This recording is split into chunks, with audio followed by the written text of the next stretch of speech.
दोस्तों पहला jet engine Frank vital ने 1930 में बनाया था। वो एक British royal air force officer और इंजीनियर था। आप सोचिए 1930 में बनाया था और उसके बाद से अभी तक कितना टाइम बीत चुका है, अभी तक हम एक जेट इंजन नहीं बना पाए हैं। लेकिन हमने एटम बम बना लिया। मतलब एटम बम बनाने की टेक्नोलॉजी थोड़ी इजी है, पर जेट इंजन बनाने की तकनीक बहुत ही ज़्यादा हार्ड है। आप जिससे भी बात करोगे वो यही कहेगा कि इसकी तकनीक बहुत हार्ड है, बहुत मुश्किल है। दोस्तों अगर आपने अभी तक चैनल को सब्सक्राइब नहीं किया है तो प्लीज़ ज़रूर से कर लीजिएगा। दोस्तों जब फ्रैंक वाइटल ने पहला जेट इंजन बनाया था तो उसकी जो पावर थी, उस इंजन की जो पावर थी, वो आज के कंपैरिजन में देखी जाए तो बहुत कम थी। पहला जेट इंजन सिर्फ कुछ हजार पाउंड्स ऑफ थ्रस्ट जनरेट करता था।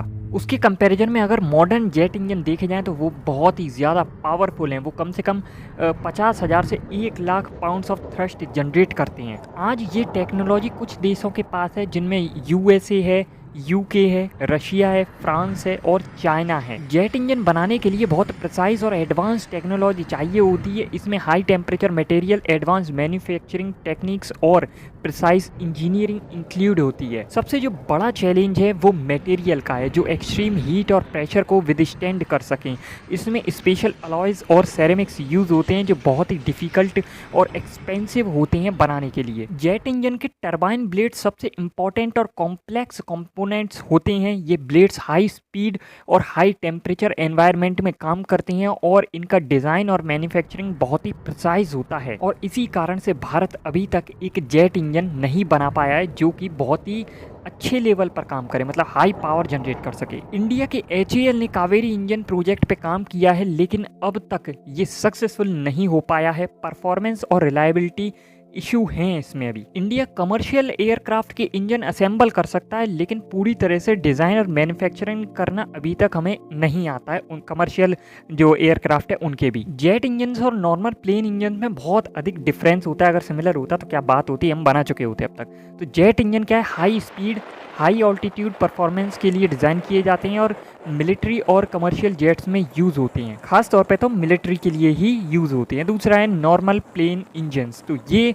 पिस्टन इंजन्स होते हैं या टर्बोप्रॉप इंजन्स जो लोअर स्पीड और ऑल्टीट्यूड के लिए सूटेबल होते हैं। कंबंशन चैम्बर और टरबाइन इंजन मटेरियल्स को high temperature up to 1700 degree centigrade withstand करना पड़ता है विदाउट मेल्टिंग और डिग्रेडिंग। और इसी के लिए हाई परफॉर्मेंस मटेरियल्स जैसे निकल बेस्ड सुपर अलॉयज और सेरेमिक मैट्रिक्स कंपोसाइट्स यूज होते हैं। जेट इंजन कंपोनेंट्स को एक्सट्रीमली प्रिसाइज टॉलरेंस के साथ मैन्युफैक्चर करना पड़ता है। Even slight deviations can lead to significant performance issues और catastrophic failure। कंपोनेंट जैसे टरबाइन ब्लेड्स और कंप्रेसर पार्ट्स की कॉम्प्लेक्स ज्योमेट्री मैन्युफैक्चरिंग प्रोसेस को और भी चैलेंजिंग बना देती है। कंप्रेसर और टरबाइन ब्लेड्स को हाईली एफिशिएंट एयर ब्लो और मिनिमल ड्रैग के लिए डिज़ाइन करना होता है। इनकी शेप और एंगल प्रिसाइज होने चाहिए to ensure optimal performance. Aerodynamic efficiency को ऑप्टिमाइज करने के लिए एडवांस CFD सिमुलेशंस की ज़रूरत होती है, जो टाइम कंज्यूमिंग और कंप्यूटेशनली इंटेंसिव हो सकती है। कंबंशन प्रोसेस को स्टेबल और एफिशिएंट बनाए रखना एक मेजर चैलेंज है।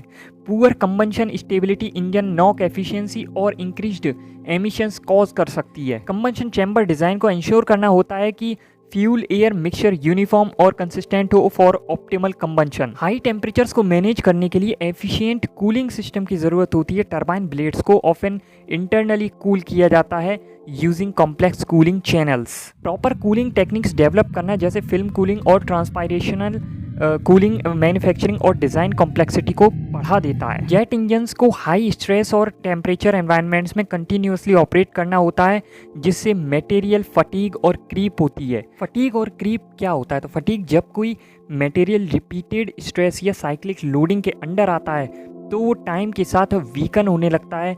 ये वीकनिंग और इवेंचुअल फेलियर फटीग कहलाता है। मतलब मटेरियल कंटिन्यूस स्ट्रेस से थक जाता है और ब्रेक होने लगता है, इवन अगर स्ट्रेस इंटेंसिटी ज़्यादा नहीं हो तब भी।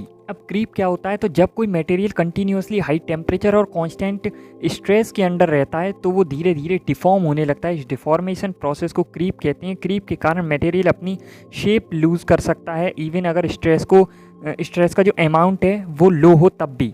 अब है कि high rotational speed significant vibrations और स्ट्रेसेस जनरेट करते हैं जो स्ट्रक्चरल इंटीग्रिटी और कंपोनेंट्स लाइफ को इम्पैक्ट कर सकते हैं। नॉइज़ पोल्यूशन को मिनिमाइज करने के लिए स्ट्रिंजेंट एनवायरमेंटल रिलेशंस होते हैं। जेट इंजन को डिज़ाइन करना होता है to operate quietly without compromising performance, like जो अमेरिका का एक स्टेल्थ जेट विमान है वैसा कुछ। आई थिंक उसका नाम F-35 ऐसे कुछ है। कमेंट करके बता देना अगर आपको पता हो तो। फ्यूल एफिशिएंसी को मैक्सिमाइज और एमिशंस को मिनिमाइज करना एक मेजर चैलेंज है, specially in light of global environmental concern and regulations. Efficient combustion और रिड्यूस्ड एमिशंस के लिए टेक्नोलॉजीज जैसे लीन बर्न कंबस्टर्स और advanced fuel injection system implement किए जाते हैं। और जेट इंजन्स को ऐसा बनाया जाता है कि ये thousands of flight hours operate कर पाएँ। ऐसा नहीं है कि जल्दी ख़राब होने लगे, तो क्योंकि कॉस्टली बहुत है ना, तो ये सब भी देखा जाता है। इसी कारण से इन्हें ये भी देखना पड़ता है कि वो हाई पावर जनरेट करे और सस्ता भी बने, टिकाऊ बने, सब कुछ होना चाहिए। तो ये सब चीज़ें और चैलेंज बढ़ा देती हैं। इंडिया को जो दिक्कत है वो हाई टेम्परेचर मटेरियल्स और प्रिसाइज मैन्युफैक्चरिंग टेक्नोलॉजीज़ में दिक्कत है। और जो ब्लेड वगैरह एकदम एंगल पे कटे होते हैं ना, प्रिसाइज एंगल में,